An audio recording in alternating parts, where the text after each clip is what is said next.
Do you own a G7X Mark II and want to know what the best settings are for filming?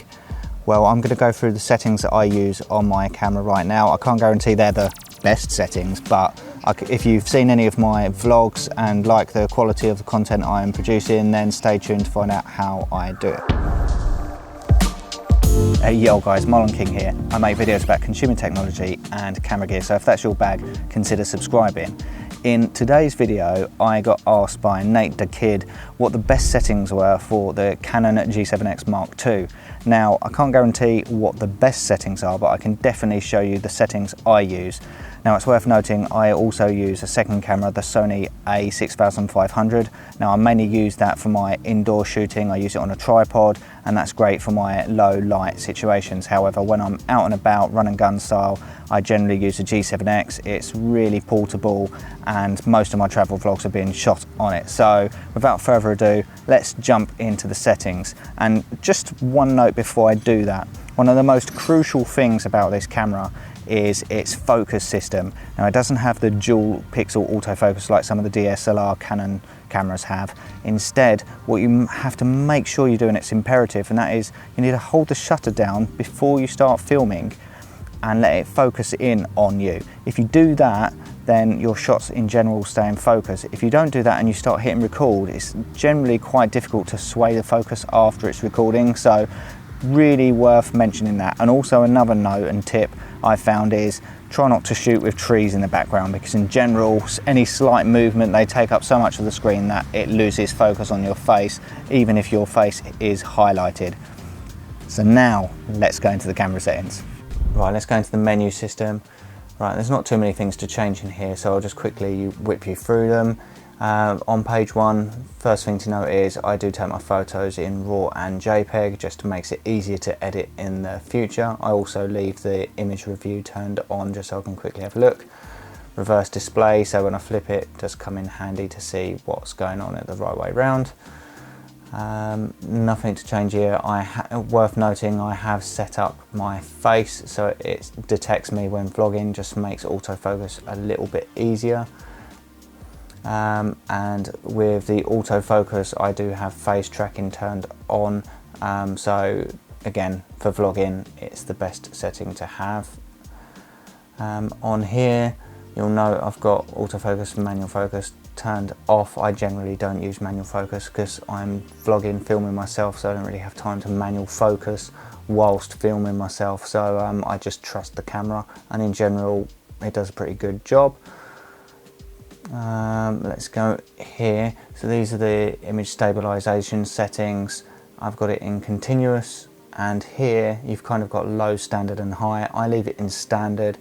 When you start setting it to high, there is a little bit of camera or image cropping going on there, so I think standard does a reasonable job for most of the time. You shouldn't really need high unless you're doing some high intensity zooming in and you need a little bit extra stability and you're maybe handheld, so that's fine. Highlight tones I've turned off. Equally, I've got the auto lighting optimizer turned off. I like to control the lighting myself. So in general, although I do use a lot of auto settings, I'll show you in a minute, I do want to have control of the image at the end. ND filter I have off at the moment, however I do turn it on when I'm outside in the sun. It does a great job and it's brilliant to have it built into the camera.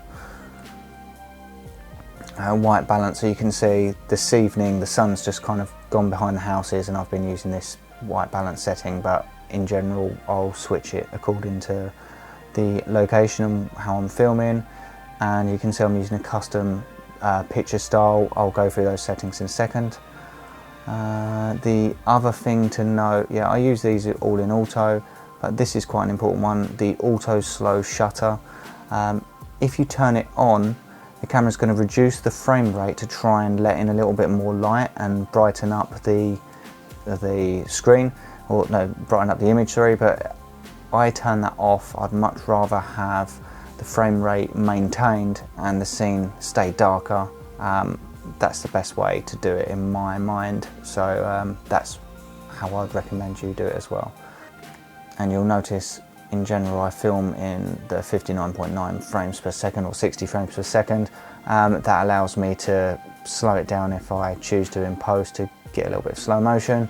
And to note, you need to be in NTSC to get that 60 frames per second. If you've got it in PAL, it will only give you 50 frames per second, so worth switching over. I don't think there's anything here. No, I keep my screen brightness just in the middle, and that does a pretty good job throughout.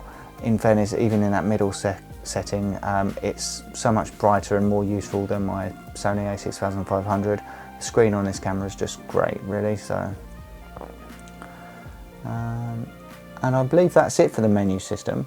So let's quickly switch it over. Well, it's already in video mode, that's good.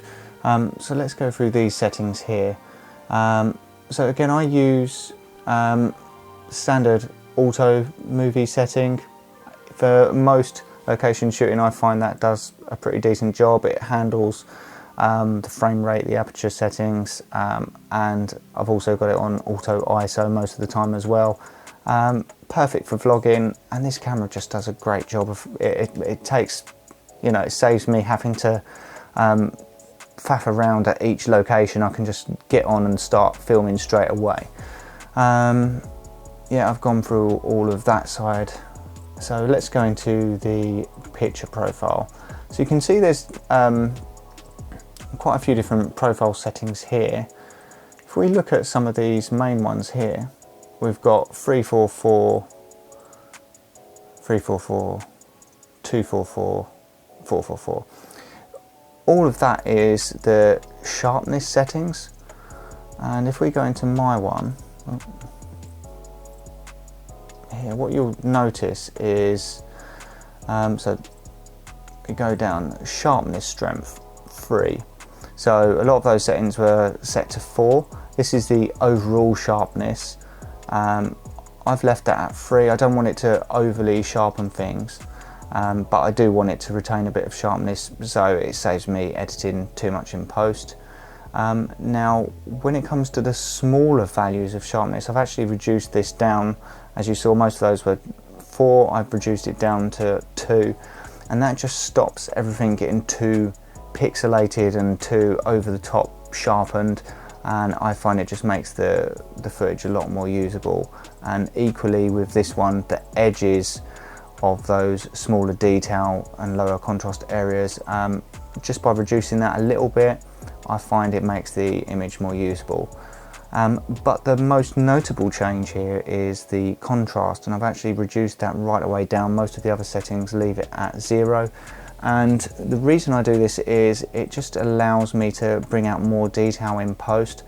When I first started vlogging, I was typically the same as a lot of other people, which is, you know, leave the contrast as it is, turn the sharpness all the way up. But in actual fact, I have found that if you leave the contrast up in its usual setting or higher, you actually start to blow out some of the highlights, or some of the shadows become difficult to bring out detail in post. So by reducing that down, I capture more detail as I'm recording.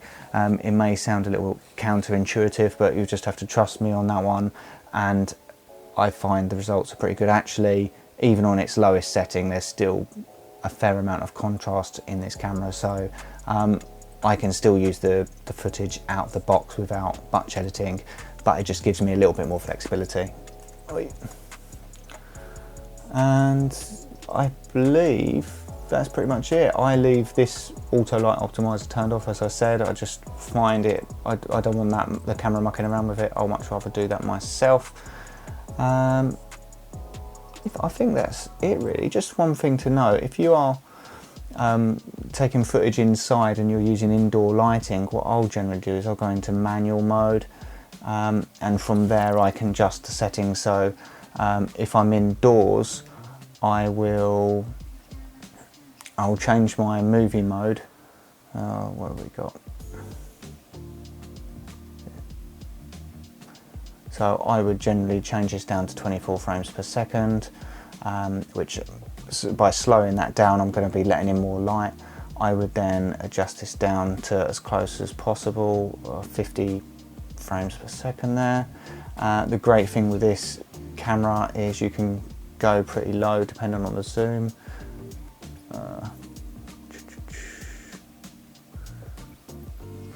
there we go, you can get as low as f1.8 when you're fully zoomed out, so that's pretty decent for a compact camera, and it's a 1-inch sensor, so really handy. And then again, you're going to have to step up the ISO. I might be using 1000 for indoors or higher.